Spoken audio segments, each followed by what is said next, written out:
Bonjour à tous, je suis ravi aujourd'hui d'accueillir Thomas Guaran pour ce nouvel épisode des Aventuriers d'HubSpot. Thomas est un ancien collaborateur d'1 minute 30, ça remonte à loin, c'est il y a 6 ou 7 ans maintenant, mais depuis il a eu un parcours très riche. Il a d'abord été chez Econocom où il a travaillé sur Marketo plus HubSpot, puis derrière il a rejoint une start-up des RH et de la marque employeur qui s'appelle Digital Recruiters, sur lequel il a travaillé avec HubSpot. Cette start-up a été rachetée par Cegid. Maintenant, il est chez Cegid et il a vécu une migration de HubSpot vers de nouveau Marketo Salesforce. Il va nous raconter son histoire. Salut Thomas, comment tu vas ? Salut Gabriel, ça va super bien et je suis ravi d'être avec toi sur ce podcast. Super, merci Thomas. Bienvenue à tous dans les Aventuriers d'HubSpot, le podcast qui vous amène dans un voyage passionnant à la découverte du monde du CRM. Je suis Gabriel Dabischwebel, votre guide pour cette aventure et fondateur d'1 minute 30 partenaires HubSpot des entreprises ambitieuses. Que ce soit pour le conseil, l'intégration, la formation ou en tant qu'agence, 1 minute 30 sera à vos côtés à chaque étape de votre aventure. Notre mission est simple, vous aider à dépasser les objectifs de votre investissement HubSpot. Attaquons tout de suite, Thomas, sur ton sentiment vis-à-vis des deux solutions, des deux combos de solutions que tu as utilisés à plusieurs reprises. HubSpot avec son Hub Marketing et son Hub Sales, d'une part, et à côté de ça, Marketo pour la dimension marketing, connecté à Salesforce, d'autre part. Alors, c'est vraiment deux mondes différents, je dirais, et c'est deux façons d'envisager le soft marketing qui sont vraiment aux antipodes l'une de l'autre. En fait, tu vas avoir Marketo qui est arrivé à un moment donné dans le business marketing où on cherchait du best of breed. Tout le monde était équipé de CRM et le sens du marché, c'était le best of breed parce que c'était la meilleure option. Et HubSpot, à mon sens, qui est la rupture d'il y a déjà un petit moment déjà, mais qui a mis du temps à s'implanter. Et on en reparlera, mais HubSpot qui a un peu changé les règles du jeu avec une suite complète et qui vient permettre de débloquer des trucs qu'on a quand on fait du Marketo Salesforce, qu'on connaît tous en termes d'alignement sales et marketing. Et voilà, donc en fait c'est deux technos d'époques différentes, je dirais. Et en même temps, c'est aussi deux solutions qui vont fitter avec des boîtes qui sont pas forcément les mêmes, parce que quand on est équipé avec Salesforce ou Dynamics ou autre, c'est très compliqué, je vais être honnête, d'envisager autre chose que Marketo. Voilà, il y en a qui testent Pardot et en général ils sont assez déçus.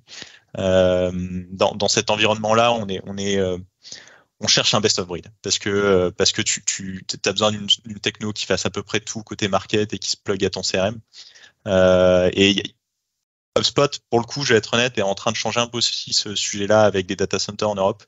Je vois même dans mon réseau des gars qui switchent de Marketo vers HubSpot alors qu'ils sont sur Salesforce. Donc, en termes d'usage, quel a été ton ressenti dans tes différentes expériences, d'abord sur Marketo Salesforce chez Econocom, puis HubSpot chez Digital Recruiters, et maintenant retour à la case départ. Comment toi, marketeur, tu utilises, qui va au bout, je te connais, tu creuses, tu fais du gros, tu cherches des hacks, tu vas essayer de tirer le maximum d'une solution. Comment tu ressens l'une et l'autre ? En fait, je dirais que Marketo, tu as un meilleur contrôle sur les workflows et une capacité à aller beaucoup, beaucoup plus loin dans les triggers, dans de l'hyper-customisation. Et c'est vraiment cool. Et t'es pas limité, tu peux... Enfin, là-dessus, ils sont extraordinaires. Après, et quand tu compares HubSpot, parce que, si tu veux, dans mon contexte, j'ai déployé Marketo chez Econocom qui était sur Dynamics. Il y a 5 ans de ça, 6 ans de ça. Et à ce moment-là, il n'y avait pas vraiment le choix, quoi. Parce que Dynamics, HubSpot, le connecteur il n'existait pas. HubSpot s'engageait pas dessus. Donc, tu faisais un truc un peu bancal. Il fallait internaliser l'intégration CRM. Donc, dans une boîte de cette taille, tu prends pas le risque. Donc, c'est Go Marketo. Éventuellement, tu regardais Loqua. Je sais pas si ça existe encore. Mais voilà, on n'avait pas beaucoup d'options. Et j'étais subjugué sur les options que tu avais dans Marketo et possibilités que tu avais et que tu n'as encore pas vraiment dans HubSpot. Ensuite, en fait, tu as le revers de la médaille parce que ça devient rapidement, mais très très rapidement, une usine à gaz. D'autant que alors ils sont en train de la dévoiler. C'est une feature qui a été annoncée il y a très peu de temps sur Marketo et fait, elle a été annoncée, je pense, 10 ans trop tard. Ils ont enfin une interface graphique pour faire les workflows, ce qui était un non-sens jusqu'à maintenant, mais qui montre un petit peu que c'est une vieille techno en vrai. Et ça devient rapidement une usine à gaz parce que si tu veux faire un truc que tu feras en un seul workflow sur HubSpot, bah, t'en as 15, 20 sur Marketo. Alors, c'est bien dans le sens où quand tu as une organisation qui est multi-site, multilangue et tout, c'est super intéressant parce que tu peux atomiser tes workflows et facilement les rendre accessibles aux équipes qui ont besoin d'accéder à telle ou telle brique d'un workflow. Tu as des gestions de droits qui sont extraordinaires. Tu peux créer des entités, des trucs qui n'existaient pas dans HubSpot. Donc, tu avais vraiment, en fait, côté Marketo, une réponse à un besoin latent du marché côté grand compte. Je suis multi-pays, j'ai plusieurs produits, plusieurs marques. Forcément, c'était Marketo. Aujourd'hui, je dirais que ça change un peu. Alors, c'est assez récent.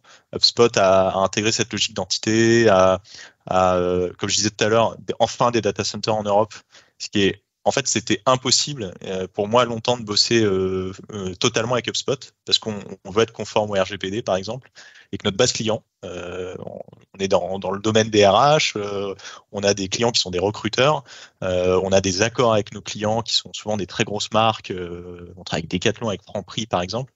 Bah, en fait, on ne peut pas se permettre de mettre la donnée des utilisateurs, notre base de données, dans HubSpot parce qu'ils étaient sur des data centers américains. Et ça, c'est un truc qu'on fait très régulièrement pour nos clients aujourd'hui, c'est les swaps. Donc, c'est passer d'un hub hébergé aux États-Unis à un hub hébergé en Europe conforme au RGPD. Et ça, on a automatisé pas mal de choses là-dessus. Donc, on peut vous faire les swaps. La plupart du temps, c'est gratuit. Donc, j'en profite, petite page de pub. N'hésitez pas à nous contacter c'est pour cool. ça. Bon, bah, je te laisse passer les call to action. De toute façon, c'est ton job. Non, mais ouais, si tu le fais, c'est que c'est vraiment un besoin parce que moi pareil, tu vois, j'ai pleuré auprès de mon CSM pour qu'il me fasse ce foutu swap chez HubSpot parce que clairement, tu peux pas adresser toute ta base et j'étais uniquement sur ma base prospect pendant très longtemps et ce qui était dans mon CRM parce que sans entrer dans le détail du RGPD, tant que c'est contractuel, tu peux. Et une fois que c'est client, c'est notre paire de manches. Donc voilà, en fait, si tu veux, le constat, il est de cet ordre-là. Donc HubSpot beaucoup plus facile à utiliser. Exact. Beaucoup plus rapide, moins de temps passé à essayer de monter des workflows, à essayer de utiliser la solution, pas besoin de ressources externes.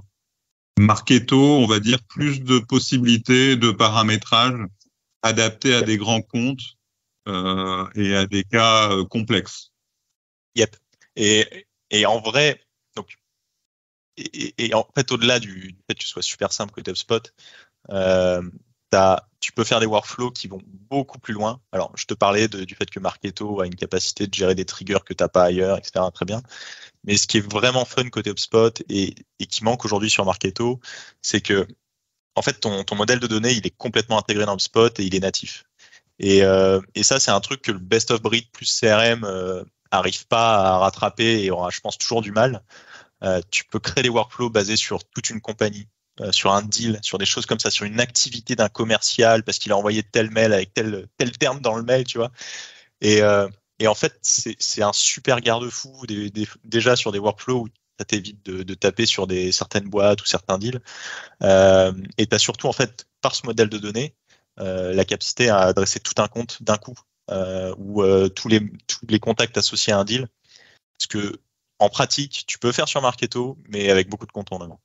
C'est globalement no-brainer. Tu as l'idée, tu montes le truc, tu testes. Et puis, tu peux même embarquer tes sales, quoi.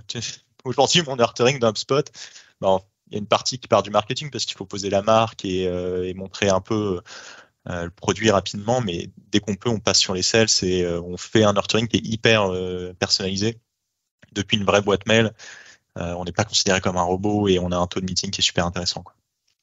Ouais, ça, c'est un élément important que tu décris, c'est que avec HubSpot, c'est la même base de données et le même modèle de données pour les 3 hubs, marketing, vente et service.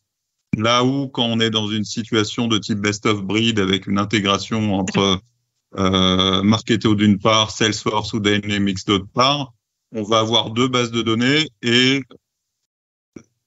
certaines informations qui passent pas de l'une à l'autre, selon la nature de l'intégration et sa complétude. Exact, ouais. Et même au-delà de ça, c'est alors déjà le fait que les infos passent ou passent pas. En général, quand tu es dans un grand compte, c'est le bon vouloir de l'équipe CRM qui te donne accès à telle ou telle data et puis il faut staffer du monde. Hein. C'est toujours un projet à lancer. T'as une inertie de malade parce que tu vas avoir le profil type du gars avec la chemise manche courte qui va débarquer et puis il va te montrer une méthode longue comme le bras pour faire 3 pétouilles dans son CRM. Mais c'est comme ça. Et donc en général, on peut, mais les boîtes vont pas au fond des choses parce que c'est trop complexe à mener pour toutes ces raisons. Et après, pour revenir sur ce que tu disais et pour enrichir, en fait, le modèle de données Marketo, il est basé sur les leads, donc il est vraiment focus sur les contacts. Et tu peux pas, dans la plupart des intégrations, tu peux pas aller au-delà de ça. Tu peux éventuellement faire quelques petits trucs sur les deals ou les compagnies, mais c'est pas terrible. Et ce que je m'étais retrouvé à faire et ce que t'as pas à faire sur HubSpot ou des technos similaires, c'est tu es obligé de passer par un data warehouse au bout d'un moment, si tu veux vraiment aller au fond des choses, où tu mets toute la donnée à plat et tu la rends digeste pour Marketo. Donc tu te retrouves à en fait faire des tables lead que Marketo comprend, des tables contact avec toutes les datas répliquées X fois. Donc au lieu d'avoir un modèle en étoile vraiment bien foutu, tu te retrouves à avoir un truc plat avec je sais pas 300 000 colonnes et des champs dupliqués parce que tu as le champ compagnie, tu as le champ deal, bidule, machin. Dès que tu veux faire alors je vais rentrer un peu dans le détail, mais du one-to-one, one-to-many, ben t'es limité, donc tu vas remonter le dernier deal. Tu vas remonter, tu peux pas avoir plusieurs compagnies sur un contact, ça peut être emmerdant parfois. Et t'as voilà, c'est des nœuds au cerveau, clairement. C'est des sujets qu'on aimerait s'épargner et pour remonter ce data warehouse, héberger tout ça, en fait, c'est un projet qui prend une année dans une grosse boîte. Il y a d'autres combats à mener. Il y a des choses plus sympas à voir côté marketing que d'aller dans des sujets trop techniques. Quoi. Ouais, donc là, tu es beaucoup plus autonome. Yes. Tu as accès à une donnée que tu peux utiliser directement. Ouais. Tu parlais des sales et c'est un sujet aussi hyper important. On est au marketing, on a besoin de bosser avec les sales, de transmettre des leads, de s'assurer qu'ils soient activés. En quoi ta vie a pu être simplifiée en passant sur HubSpot et en quoi elle s'est recomplexifiée depuis que tu es retourné sur du Marketo Salesforce? Alors, je suis pas encore sur Marketo Salesforce déjà. L'intégration est en cours de préparation. Et puis, je perds pas espoir. On est dans une boîte qui fait du SaaS B2B, donc il y a peut-être une entrée d'HubSpot potentielle. Mais pour revenir sur le sujet, en fait, l'alignement sales côté HubSpot, c'est même pas un sujet, j'ai envie de dire. Tu as toutes les briques, tu as juste à assembler ça dans tes workflows. À la limite, il y a un sujet, il y a quand même un sujet, c'est il faut bien aligner la donnée entre les entités de deal, compagnie et contact. Et en général, tu as un espèce de gentleman agreement à trouver avec l'équipe sales pour que les datas que tu pousses entre l'un et l'autre, elles soient, je dirais, en conformité et qu'on n'ait pas des ruptures parce qu'on n'utilise pas le même registre sur tel ou tel champ quand on a créé un deal, mais ça, c'est plus de l'ordre du data cleaning. Et du reporting et pour le coup tiens c'est encore un truc à mettre au compte d'HubSpot. Il y a juste pas photo, c'est-à-dire que le reporting Marketo a le mérite d'exister mais côté HubSpot t'as des options qui sont vraiment hallucinantes et enfin voilà, même sur Power BI je pense qu'il faut des mois de travail pour arriver à ça. Pour revenir au sujet, donc l'alignement, en fait tu peux aller hyper loin, tu peux faire des workflows sur la création de deals, des déclencheurs email automatiques, faire du nurturing à tel ou tel stage du parcours client parce qu'il y a un gars sur tel deal qui allait voir tel contenu de ton blog.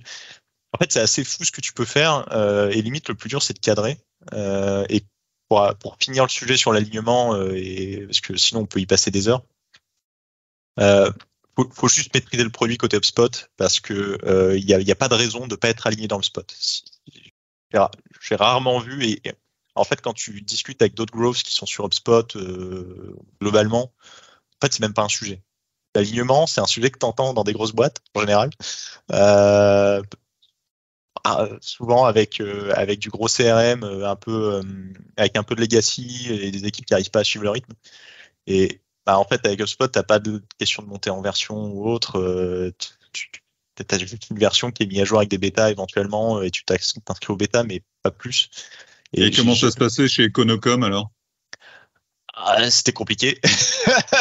C'était compliqué parce que en fait il n'y a pas vraiment d'intégration côté sales. C'est-à-dire que le sales il va pas avoir la même lecture que toi des datas. Et déjà à partir de là, c'est un vrai sujet.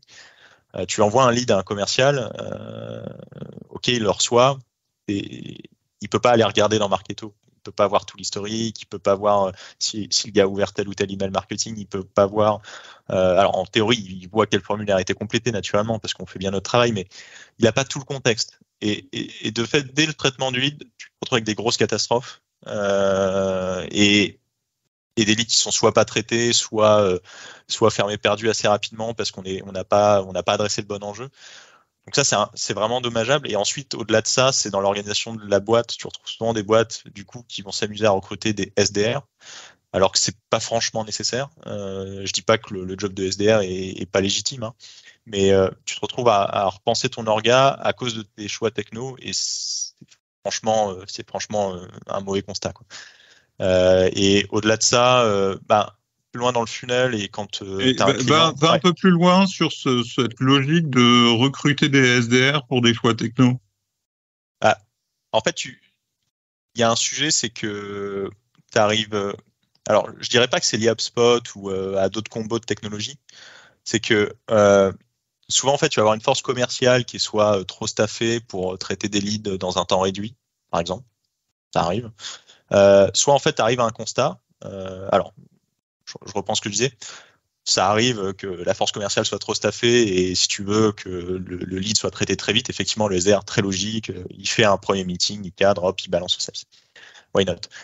Ensuite, tu as un autre sujet, c'est dans des boîtes qui fonctionnent souvent avec des petites équipes et des petits produits. Il y en a pas mal sur le marché, j'aurais pas d'exemple en tête, mais chez Econocom, on avait ça. Et ça n'a pas de sens d'avoir des SDR. Parce que tu vas avoir 3-4 sales sur le produit, pourquoi recruter un SDR, tu vois? Et là-dessus, en fait, le constat, c'est que tu te retrouves avec des commerciaux qui comprennent pas comment fonctionne. Enfin, je dirais pas qu'ils comprennent pas Salesforce, puisque globalement, c'est leur métier. Mais il y a besoin d'avoir des commerciaux qui sont affectés aux équipes marketing. Alors, c'est bizarre dans l'explicatif, mais à partir du moment où tu as du SDR, c'est-à-dire que bien souvent, dans ce type d'organisation, il va bosser au sein de l'équipe marketing, il va être rattaché au marketing.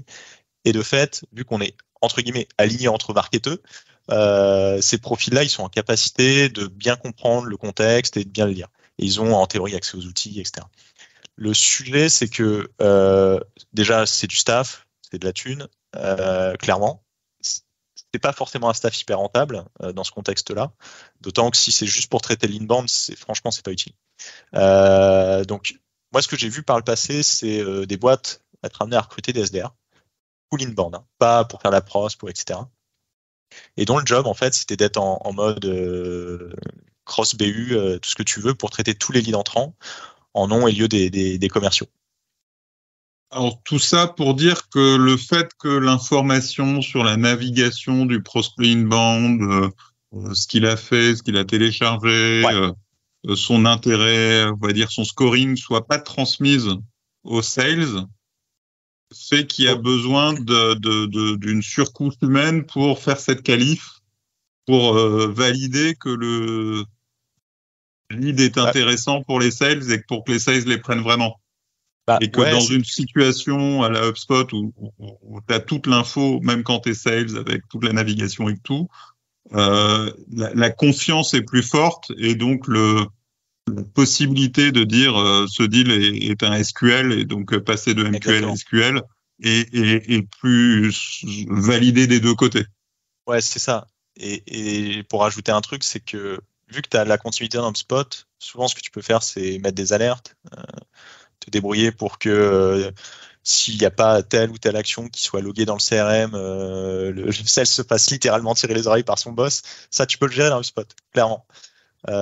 Et tu prends une grosse orga, déjà, tu as deux équipes différentes qui vont gérer des outils distincts. Équipe CRM, équipe marketing.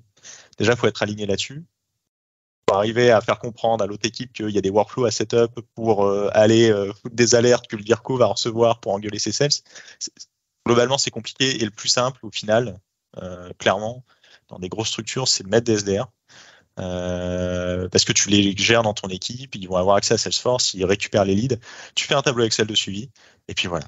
Mais En fait, je suis pas là pour critiquer ça, c'est une réponse pragmatique, clairement, à un problème que tu as dans des boîtes, c'est on génère des leads côté marketing et on va avoir la moitié de leads qui seront pétés, foutus à la poubelle, et c'est pas acceptable. Et le SDR, même si c'est dans la structure de coût, c'est un peu, c'est de l'argent en plus à dépenser. Il va te sauver des leads et potentiellement te permettre de générer un business que tu n'aurais pas généré. Donc dans ce contexte, en fait, ça devient logique. Mais quand tu viens d'HubSpot, c'est dur à voir, quoi. Oui, de fait, ce que j'entends, c'est que d'une certaine façon, HubSpot, son alignement marketing sales permet de se passer potentiellement de profil SDR qui qualifie l'inbound. Je crois aussi, et tu l'as un peu évoqué tout à l'heure, ça permet aussi de se passer de gros outils de type CDP, Customer Data Platform, ou même RCU, réconciliation client unique, avec des outils de BI, parce que on a un accès très clair à la donnée avec des possibilités de reporting très fortes et qui, dans la plupart des cas, suffisent et sont pas assez exploités d'ailleurs, et souvent évitent d'avoir à déployer des systèmes plus lourds de type BI. Est-ce que on n'a pas parlé BI jusque-là? J'imagine que chez Econocom, il y en avait, c'est chez Gide aussi, il y en a pas mal. Sur cet aspect-là, est-ce que il y a des besoins qui sont pas satisfaits par les outils de reporting d'HubSpot, ou ça couvre la plupart de tes besoins? Alors, je dois t'avouer que moi, en venant de chez Econocom, j'étais devenu bien câblé sur Power BI. Je suis arrivé en découvrant HubSpot parce que quand je suis arrivé chez Digital Recruiters, HubSpot c'était tout nouveau pour moi et je jurais que par Marketo, qui était une techno qui valait des ronds. Donc forcément, c'est bien. Et je me suis amusé à faire des rapports Power BI. Je pense que ça m'a pris un mois et à la fin, j'ai mis les mains dans HubSpot et je me suis fait waouh, merde. Et non, franchement, il manque clairement rien. Et littéralement, la techno te propose des rapports auxquels tu n'aurais pas pensé parce que la brique reporting, clairement, j'ai jamais vu ça. Et moi, c'est plus que nécessaire. C'est un must-have désormais. C'est-à-dire que je peux plus faire un budget marketing d'année en année sans regarder ça. Je suis en capacité de voir, en fait, ce qui fait signer des deals. Je sais quel est l'impact réel du marketing. Et franchement, en revenant de Marketo avec du Power BI et tout, etc. derrière, alors je suis persuadé et j'ai vu des boîtes y réussir avec du Power BI, avec l'API Marketo où tu fais de l'export en batch, tu mets ça dans un entrepôt SQL, tu rafraîchis toutes les 4 heures, enfin voilà.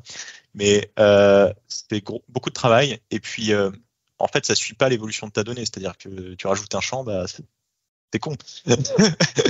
Tu modifies le nom d'un champ, pareil, pour faire un workflow depuis ton ETL. C'est pas cool. Et sur HubSpot, clairement, t'as pas ces sujets-là. Ta base de données, elle évolue, cool, tes reporting aussi, quoi.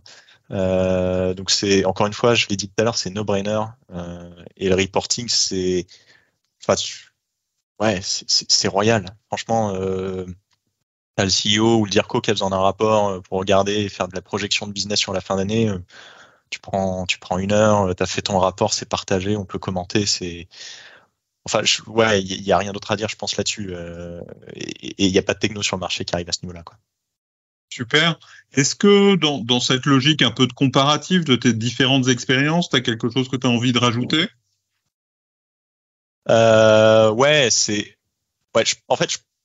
Je pense que il y a un territoire pour HubSpot dans les grosses boîtes et qu'on est seulement au début parce qu'on a pété le tout dernier verrou, je pense, qui était l'hébergement en Europe. Et franchement, moi, j'ai vraiment hâte de voir HubSpot arriver dans des grands comptes parce que pour moi, si tu veux, alors on peut pas résumer ça à HubSpot, mais je crois qu'il y a pas mal de startups en SaaS et notamment en B2B qui ont réussi à performer, qui ont réussi à croître vite, à scaler très facilement. Et je pense que le CRM, c'est certainement la brique la plus importante dans ce modèle. Et quand tu regardes, en fait, tu vois du HubSpot partout. En général, tu vois 2-3 gars commencer sous Pipedrive, éventuellement, puis rapidement ils dégagent vers HubSpot parce qu'ils comprennent l'intérêt très vite. Ouais, mais ça, c'est aussi notre conviction avec Rémi, mon associé, c'est que HubSpot est en train de migrer vers du corporate, vers du grand compte. et que dans ces cadres-là, c'est des projets plus complexes, avec des intégrations plus complexes, avec les ERP, avec le reste du SI. Et on essaye de se positionner là-dessus. Rémi a une très grande expérience en intégration. Nous, on a de l'accompagnement conseil et tout. Et c'est vraiment le pari qu'on fait. Merci beaucoup, Thomas. Avant de finir, je vais te poser la question qui va devenir la question récurrente de ce podcast, à savoir quelle est la prochaine étape de ton aventure HubSpot. Est-ce que tu vas mettre en place de nouveaux workflows, de nouveaux hubs, de nouvelles intégrations? Est-ce que tu vas essayer de revenir en arrière et de retourner sur HubSpot? C'est quoi cette nouvelle étape? Alors, je saurais pas dire si je vais aller sur Marketo ou si on va réussir à mettre HubSpot dans la boîte où on arrive. Bon, parce que là, je peux pas vendre la peau de l'ours avant de l'avoir tué. En tout cas, ce que je suis en train de tester en ce moment et qui a l'air super, super intéressant, c'est l'intégration de l'API ChatGPT dans HubSpot. Alors, je parle d'API, vraiment. Et il y a tellement de territoires en fait. Tu peux faire du nettoyage de données sans manipuler de code. Avant, je faisais du regex, c'était compliqué, et là maintenant c'est hyper simple. Tu peux personnaliser des messages en fonction de l'interlocuteur assez facilement, et je pense qu'on est juste au début là. On est même en train de regarder côté prospection ce qu'on arrive à faire pour faire de l'icebreaker. Un peu plus smart qu'avant, et du coup pas envoyer le même mail même si tu as 2 variables personnalisées, tu vois. Donc clairement, et là encore une fois, HubSpot a entre guillemets senti le coup, mais ça montre qu'ils sont capables de faire évoluer leurs produits très très vite. Il y a un mois de ça, on a eu un update côté content avec de l'IA générative, et c'est la preuve que c'est une techno qui évolue très très vite, quoi. Ouais, mais voilà. J'étais à Boston et c'est vraiment le sentiment que j'ai eu. Merci beaucoup Thomas pour ce retour d'expérience entre d'un côté Marketo, Salesforce, Dynamics, Power BI qu'on n'avait pas prévu au début, et d'autre part une seule techno HubSpot qui on va dire rend les choses plus faciles de par sa base de données unique et cette solution commune aux différents métiers du marketing, de la vente, du service et aussi du reporting d'une certaine façon. Toujours. Je sais pas si c'est un métier, mais c'est quand même hyper important quand on fait ce métier-là. Donc merci pour ce retour d'expérience. L'épisode est terminé. Si comme nous, vous pensez que le CRM est une aventure et qu'il faut être bien accompagné, contactez-moi chez 1 minute 30. Mais avant de partir, n'oubliez pas que l'expérience est meilleure lorsqu'elle est partagée. Alors après l'épisode, relayez vos découvertes avec d'autres aventuriers et n'hésitez pas à liker, à partager et à laisser un commentaire sur la plateforme où vous consultez ce podcast. Merci beaucoup Thomas. Salut. Merci. Ciao.